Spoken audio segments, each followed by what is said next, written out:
Welcome back to Might Be Manic, Institutional Lies and Really Bad Guys.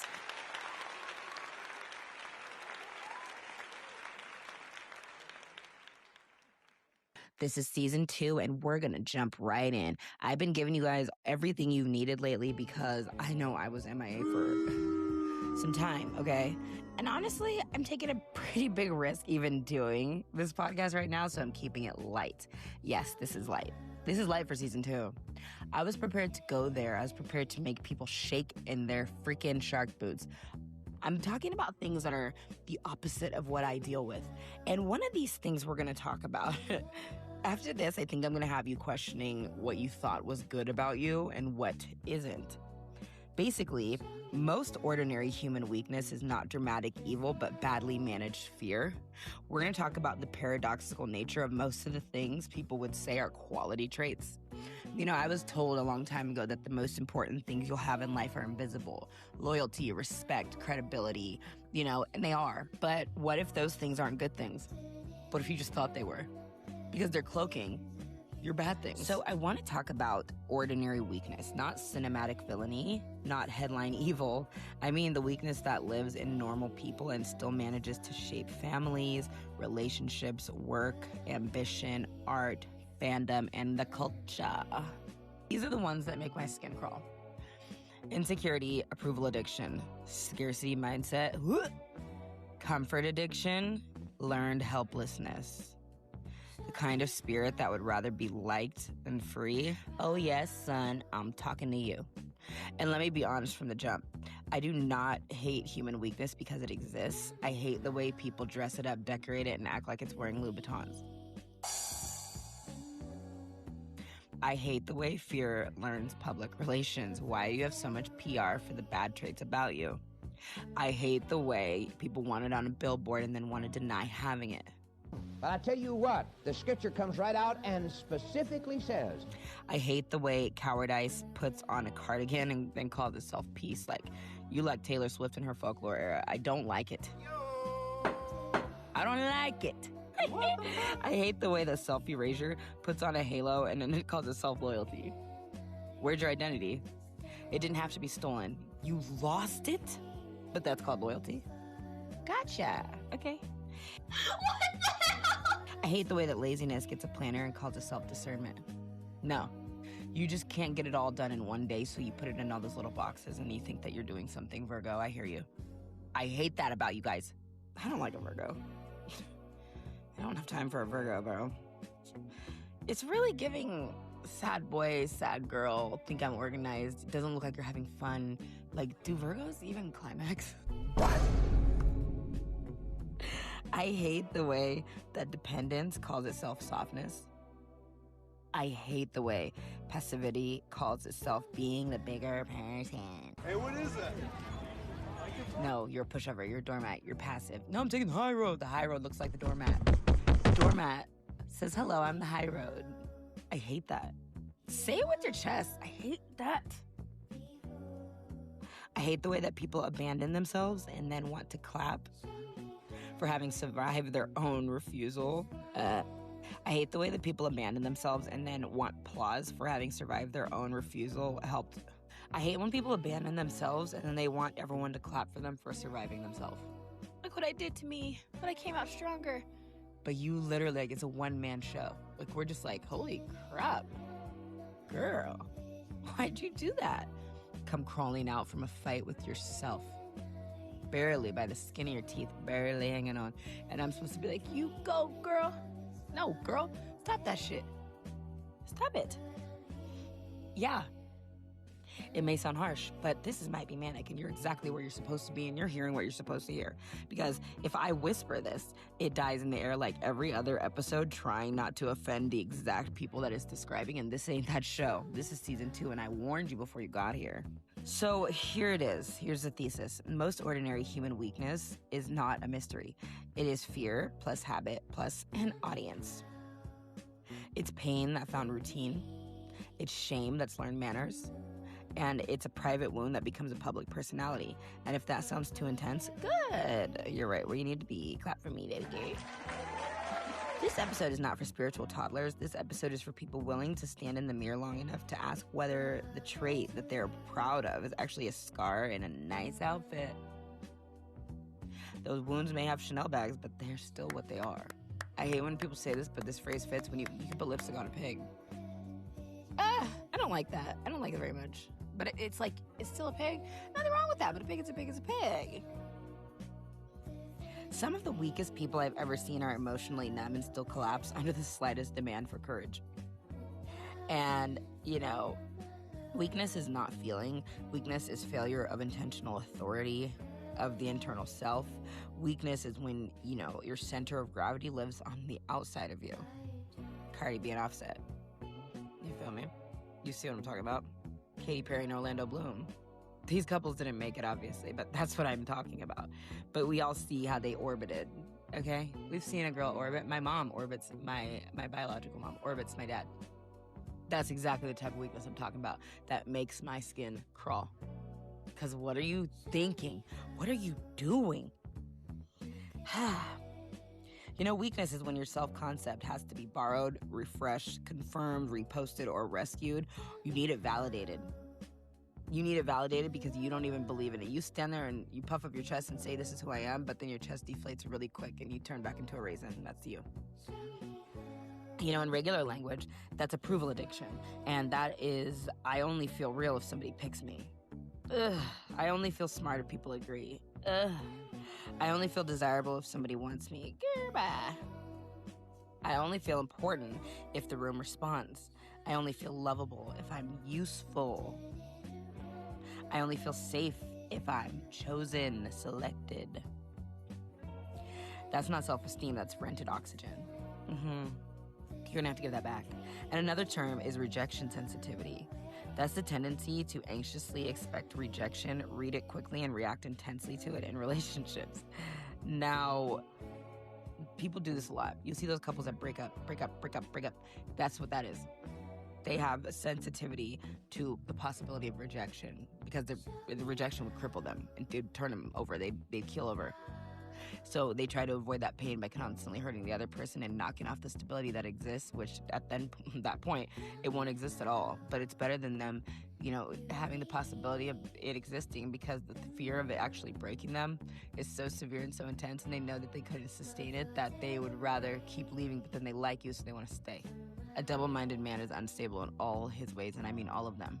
Run for the hills. Some people do not enter love looking for love.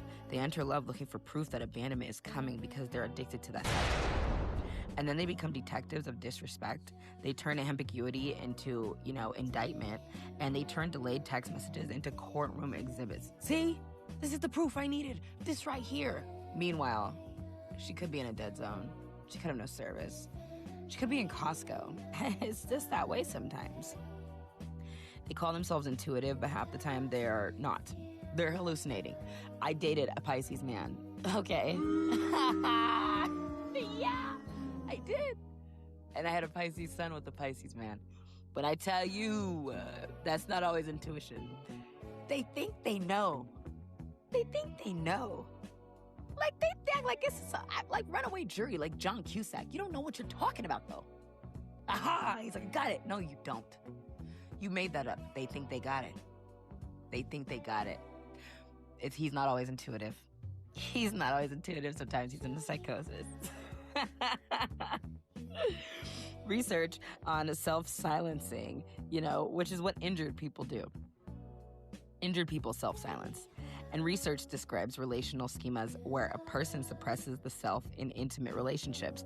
And the modern review literature is still treating that framework as alive and relevant 3 decades later. You understand?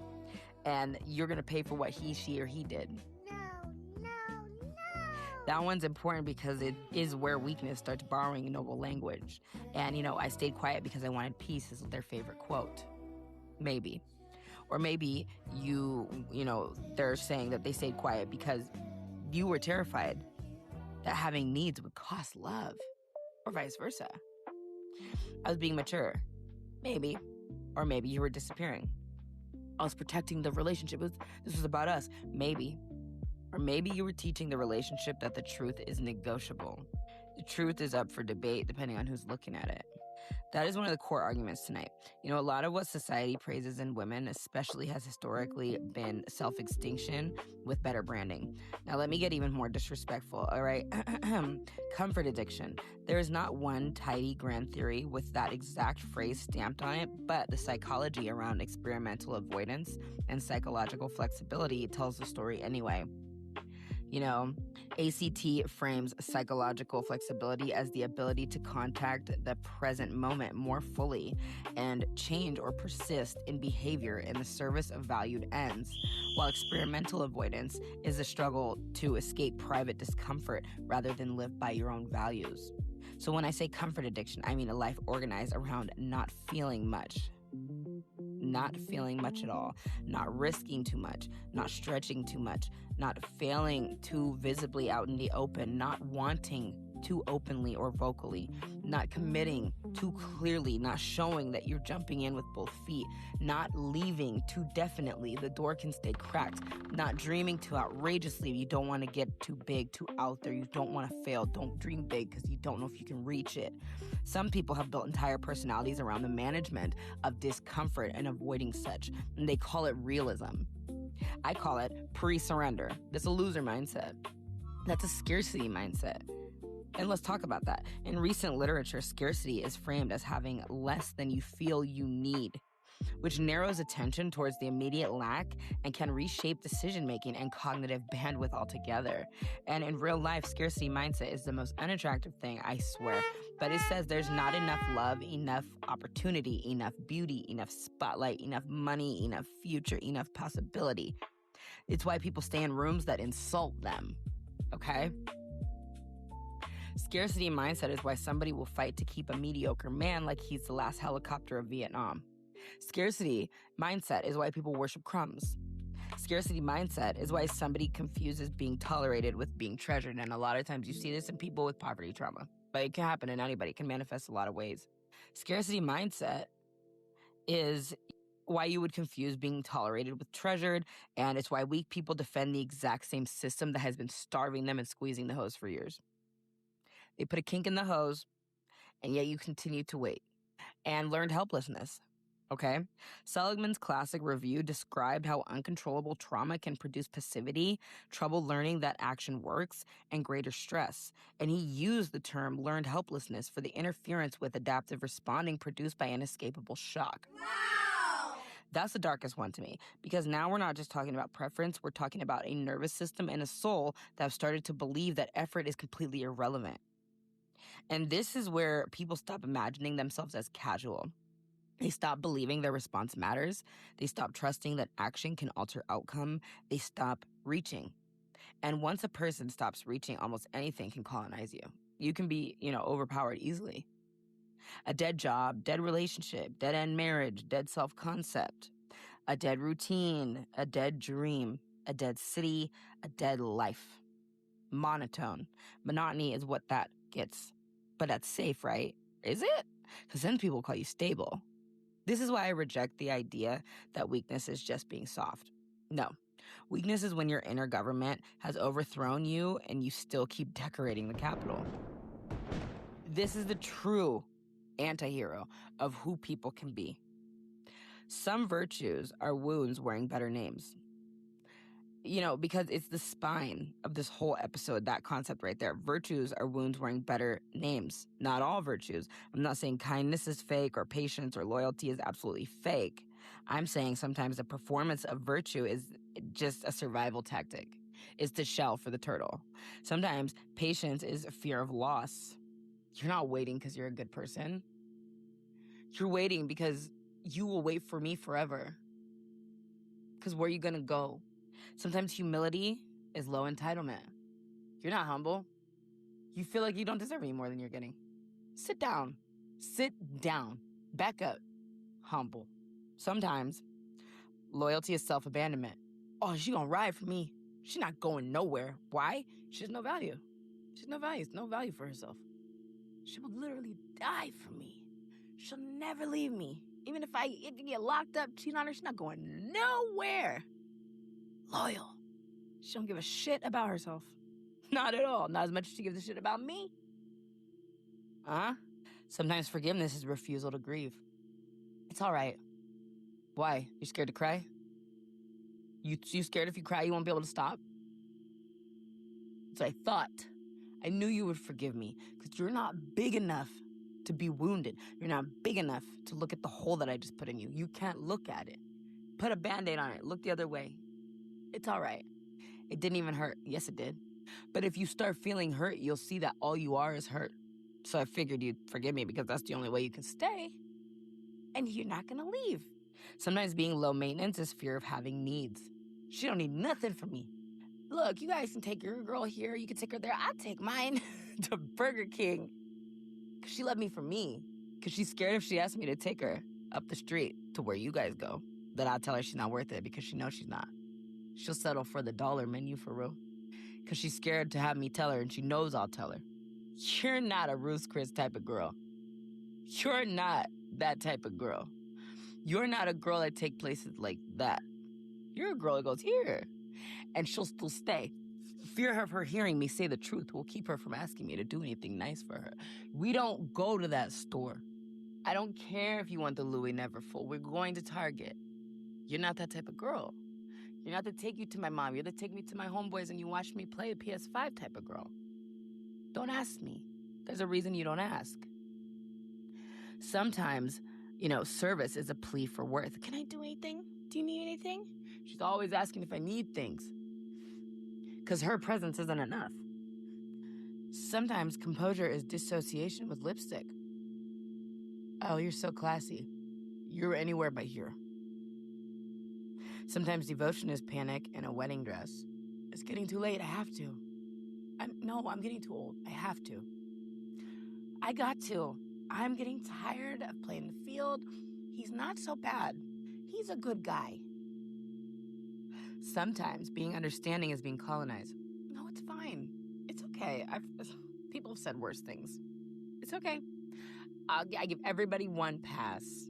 And when research on the self-silencing says that relational schemas can organize around suppressing the self, that is exactly the terrain we are on, because a culture can mistake adaptation for character. Okay? No, it's not okay that you just said the N-word, but what can I do? All y'all say it. I can't fight every one of you. Am I cool with it? No. Are we all cool with it? No. But I guess we're at an impasse. A family can mistake compliance for love. A church can mistake erasure for goodness. A partner can mistake your silence for peace. An employer can mistake your exhaustion for work ethic. A society can mistake your reduced expectations for maturity. And that is why I get irritated by people who romanticize self-sacrifice with no analysis, because I need analysis. Make it make sense. I need motive. I need structure. I need to know whether your virtue is chosen from power, whether it's pragmatic, or if it's improvised from fear, because it makes a difference. Because those are not the same act. If I give myself, if I give because I'm full, that's one thing. If I give because I'm terrified nobody will keep me if I don't, that's a whole other precipice. If I keep my peace because I learned early that honesty gets me abandoned, that's another thing. If I stay because I believe in repair, that's a whole different concept. If I stay because I do not believe I can build a new life, that's another thing. And yes, I know some people are already uncomfortable. Stick with me if you want to, baby, with the spiral that you want to stay on. Because that's a good thing. That discomfort means the labels are loosening. And it means the old flattering story can't fully contain the truth anymore. It can't exist without question. It means the makeup is running. And the thing about that moment is this. Once the makeup runs, you can finally get to see whether the face underneath is ugly or just human. And you may find the response to that shocking. I'm not here to call all fragility disgusting. We all have parts of it. Some of it is wounded innocence or conditioning. And, some of it is just common damage because you can't get through life without any. But once you are grown, I do think you acquire some responsibility to stop worshiping the costume of your own coping mechanism. You deserve to know who you are. You deserve to look at yourself straight in the mirror and not dissociate. Or not explain. Just look. Look until you accept it. Look until you're cool with it, because this is what it is. You are what you are. What happened already happened. Stop looking in the mirror and saying, no, but if I just, no, just stand there till you accept it. You owe yourself that much. You owe yourself that much.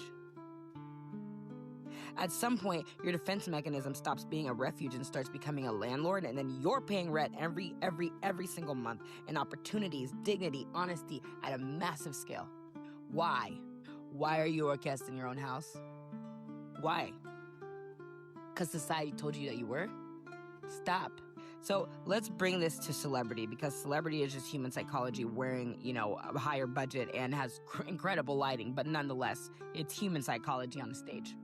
The ship of, thesis question is simple. If you replace all the planks, do you still have the same ship? Like we talked about, all new pieces on the phone, is it the same phone or a new phone?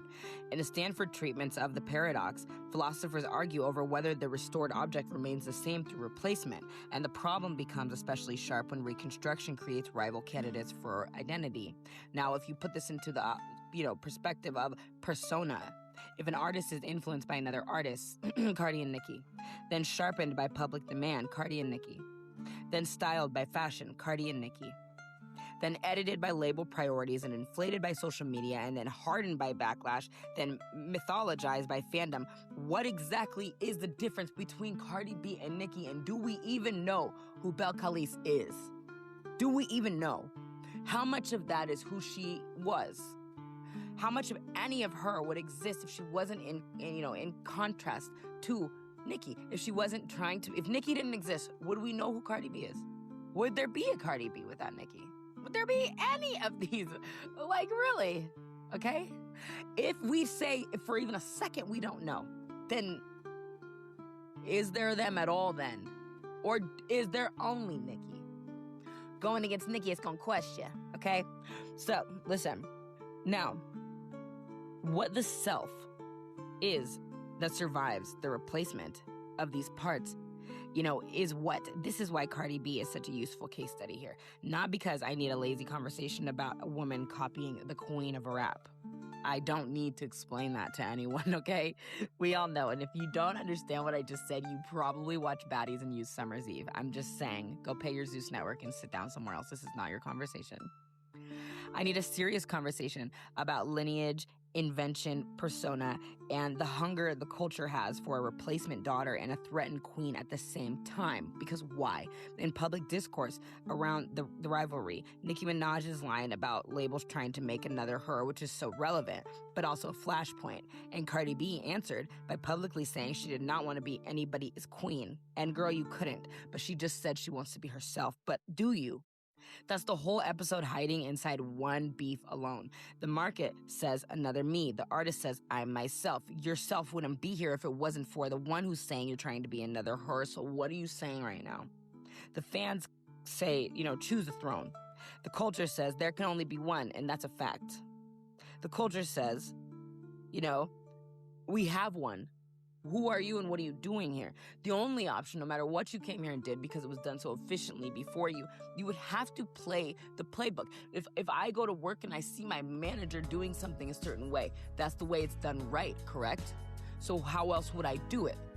I'm not going to find another door to get in the entrance. There's one entrance. So is she wrong or is she not? Is Nicki now the playbook? Or are these girls taking from her notes? Could it be done better? If you see the best do it a certain way, aren't you supposed to imitate? Imitation is the highest form of flattery, but then why can't we just admit that that's what it is? When you start denying that it's imitation is when it becomes a problem. When you start beefing, if I walk into work and I tell my boss he sucks while I do his same job, while I follow the syllabus, while I follow the instructions, it's a paradox and it's irony. You can either appreciate the fact that I gave you the playbook, or if you're gonna read it and then slap me in the face, then don't read it. Find another way to the top. And that's when it becomes starting an issue. The philosopher, says, define sameness. The psychologist says, notice the wound underneath the demand. Because some of the violence in celebrity culture is really identity panic. People do not just want talent, they want purity, they want unborrowed charisma, and they want originality with no ancestor. The philosopher, says, define sameness. The psychologist says, notice the wound underneath the demand. Because some of the violence in celebrity culture is really identity panic. People do not just want talent, they want purity, they want unborrowed charisma, and they want originality with no ancestors. They want influence without resemblance. I don't want to think about her when I listen to you. If I don't want to hear Nicki, then I want to hear not Nicki. But I always want to hear Nicki. So where do you fit here? They want a woman to emerge from nowhere, fully formed, fully sovereign, and owe nothing to anybody, but that's not exactly how the culture or Hollywood works at all. There is always going to be a copy. Because they're going to reseason and reheat it for the next generation, because from an economic standpoint, this is what works. We saw great success, but we didn't own that as much. So you're going to be her, but we're going to own you in that 360. We're going to own you more. Because had they benefited and profited off of Nicki like they wanted to, they will keep on doing this until they're able to. Culture is inheritance plus mutation, and influence is not fraud, lineage is not theft, reinvention is not necessarily betrayal, but, and this is a big but, okay?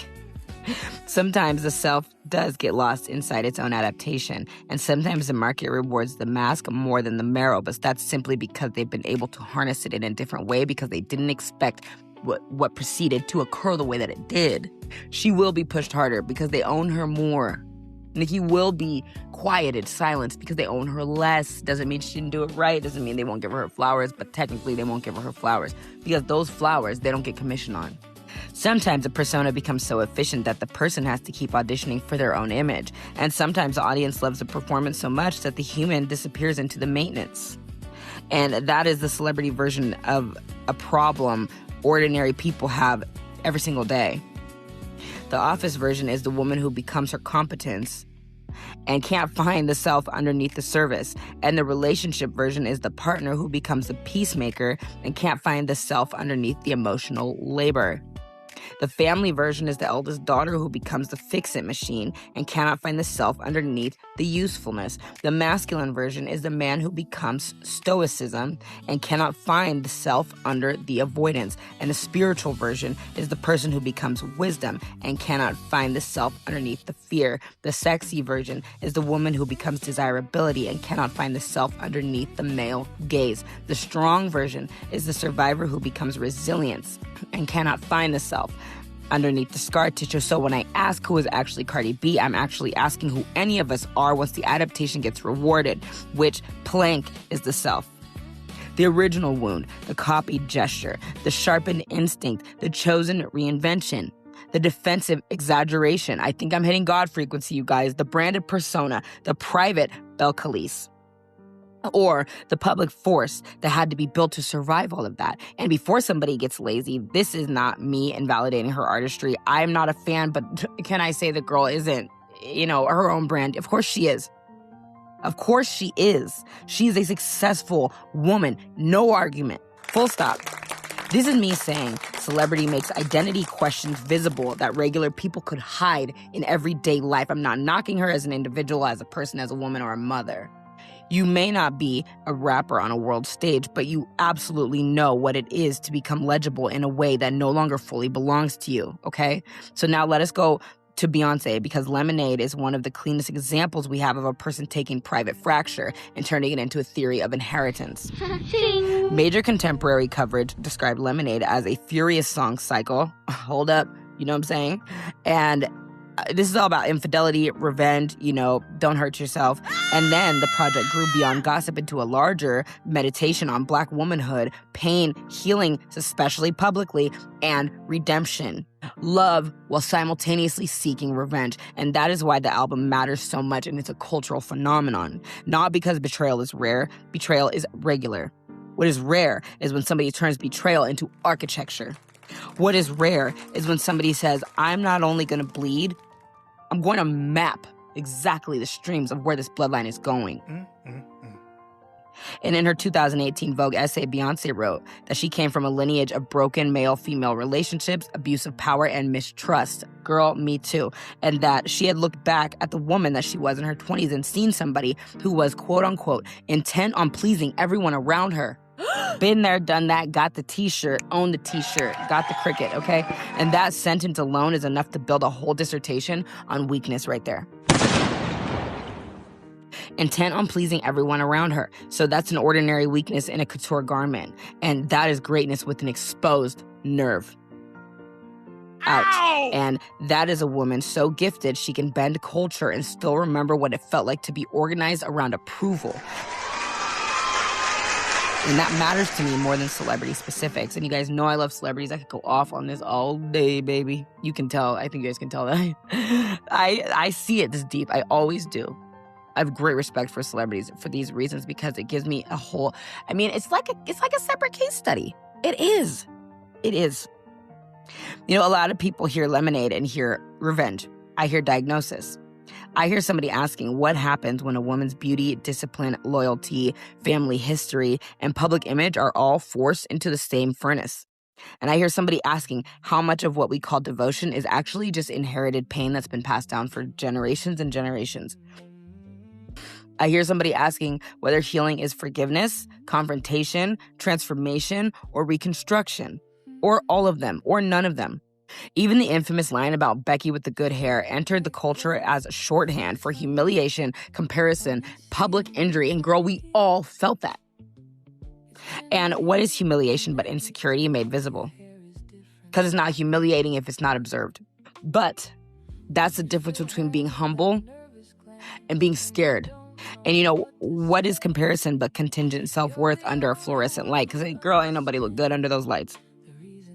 What is the fear of the other woman but scarcity logic saying there is only so much love to go around? And if she gets chosen, I become less real. If she gets chosen because there's not enough love to go around, what I stand on, I become more invisible. And I liked being seen. That's the trap. Betrayal doesn't just hurt because somebody lied. It hurts because it can activate every old contingency that you have, that you threw in the closet. Am I enough? Am I replaceable? Was I foolish? Was I naive? Oh, I feel stupid for that. Now it's cringy. You know, was my loyalty just unpaid labor?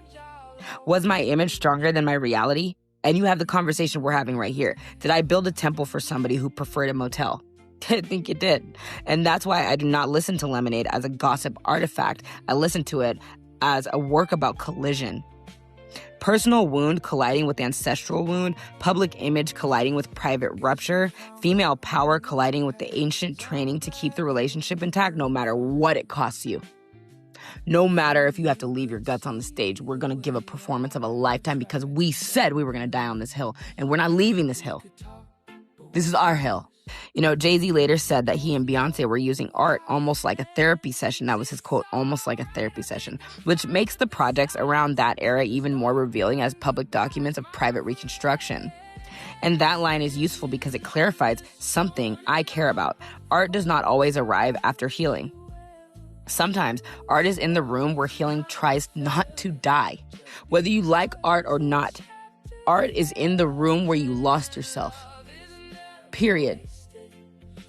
Now, Riri, come here, Rihanna. Okay, because you know I love me some Riri, girl. We Pisces, so you know I'm a March Pisces, so I'm a little bit more rough around the edges, but it's all right, man. Okay, let's listen. Rihanna is just a different case because with her, the lesson is not just about image, but about the psychology of trying to save the person who injures you.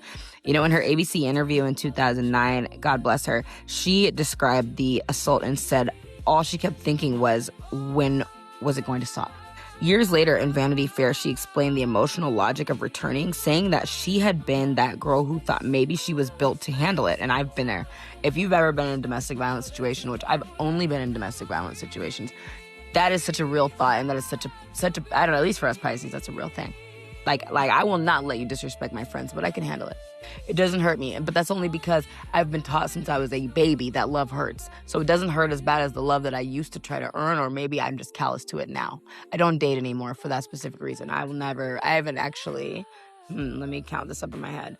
I haven't been hit by a man since 2015. I haven't been hit by a man in 11 years. That's a fact. And I won't be again. I also quit dating about that long ago. And I'm cool with that. Love, I don't need to have the same emotion with a bunch of different people. I've had it once and it was great, but I haven't ever left the country. So let's go for something else. I try to seek out every good feeling in life, but I don't need it over and over again because that's addiction. Okay, moving on. She thought maybe she could be the guardian angel for somebody who was not strong enough before realizing she was stupid for thinking I was built for this. And she said that sometimes you have to walk away. That's such a devastatingly intelligent description of weakness because it exposes a fake virtue. And the fake virtue is this: I'm stronger than this pain, therefore I can stay near it. I'm compassionate enough to have, someone saved from themselves. I can absorb damage because I understand the context of the damage. I can love the brokenness out of someone. Oh no, why? I can be the exception that heals the rule. I can prove my depth by surviving what should have ended me. And, that is where care mutates into delusion. And that's what you have to watch. That's where empathy loses its spine. And that's where loyalty becomes a revenge plot against your own self-respect. And I need people to hear me clearly. Understanding somebody is not the same thing as owing them your body, your timeline, your peace, your chance at a larger life, or your future children's atmosphere.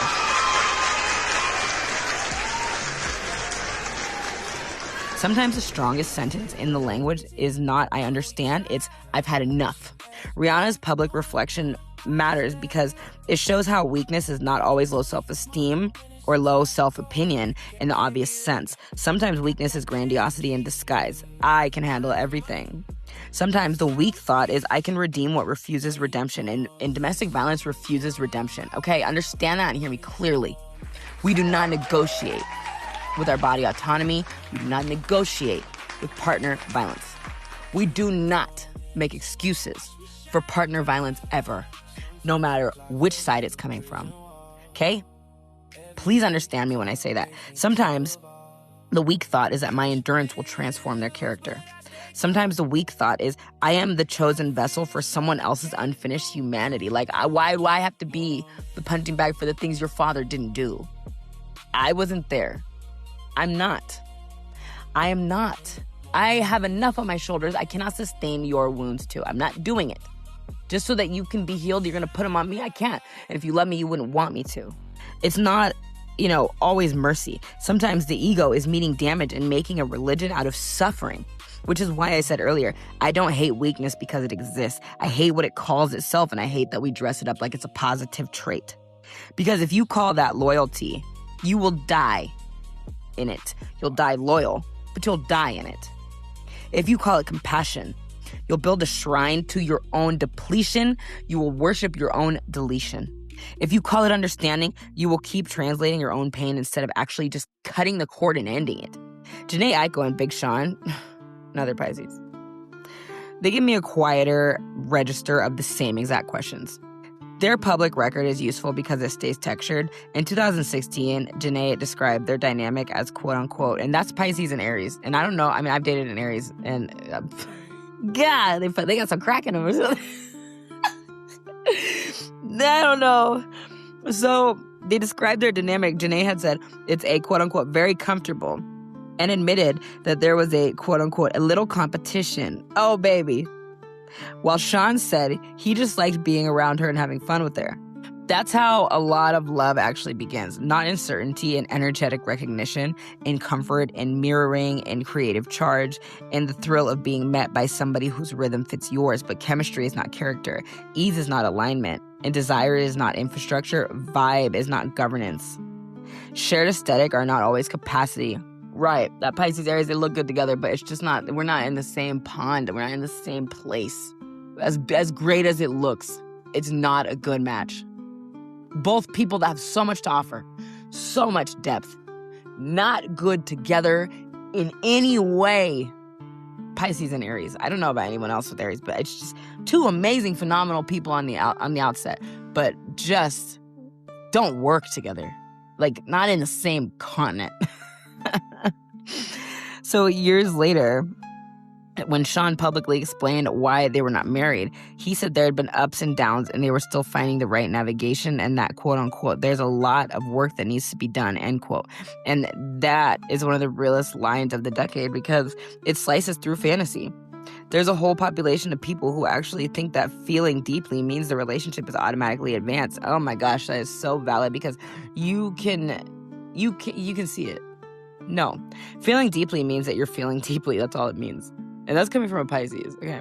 Depth of feeling is not proof of readiness, nor of repair, nor of trustworthiness or timing. And then there's art. You know, Janae's official None of Your Concern arrived in November of 2019. And one of the sharpest lines associated with it is, I'm not your girl anymore.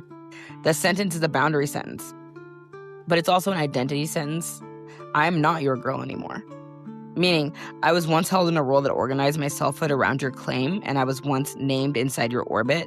I was legible through us. I was once answerable to a version of me that existed in relation to you, like the sun and the moon, but not anymore. And that is the ship of, Theseus again, only this time in a breakup register. If I loved you in one form and leave you in another, which self was the real one? Who am I? The self that tolerated, hoped, that fused, that healed, the self that detached, the self that finally spoke. And this is where I want to drag the audience just a little, because some of y'all do not miss the person. You miss the version of you that had a clear script. And you miss knowing who you were in somebody else's story. You miss the structure of being wanted. You miss the costume fittings. You miss the assignment. You miss having a role that spared you the terror of authorship. Which is why some people would rather stay in a bad relationship than face the unformatted page of a free life. And that's not love. That is fear of blank space. And it sits right next to learned helplessness and scarcity and contingent self-worth like cousins at the same cookout. Because once you do not believe you can create a new reality, the old reality becomes morally overrated. And suddenly, your tolerance is called maturity, your waiting is called faith, and suddenly your smallness is called peace. And suddenly all the words in your life that are lying, they're doing it as a habit. So I want to take the phrase that has been haunting this entire concept, as above, so below. And I'm not using it tonight as cute mysticism. I'm using it as brutal question of correspondence. If the highest excellence and the lowest collapse can both exist in the same species, what is the relationship between the two? So do strengths require weakness as contrast? Do we need weakness to recognize strength? Do we need cowardice to recognize courage? Do we need mediocrity to recognize brilliance? Do we need betrayal to recognize integrity? Does there have to be losers for us to be winners? As bad as a bad day can be, does it have to exist because the best day is the polar opposite, correct? Would we want the bad day still if we meant the good day could be, as far in the other direction? Or is there a limit that's too low? Do we need stagnation to recognize evolution? And the answer is yes, that's the easy answer. But I think that answer is too fast and lazy. Contrast helps perception, and that part is obvious, but contrast is not the same thing as necessity. And darkness can make you notice light without meaning darkness is morally required. It could just be the absence of light, but why did we name it? Why do we have to have it that way? All right, guys, this is getting long, so catch me again on part 2, okay? I'll see you over there, bestie.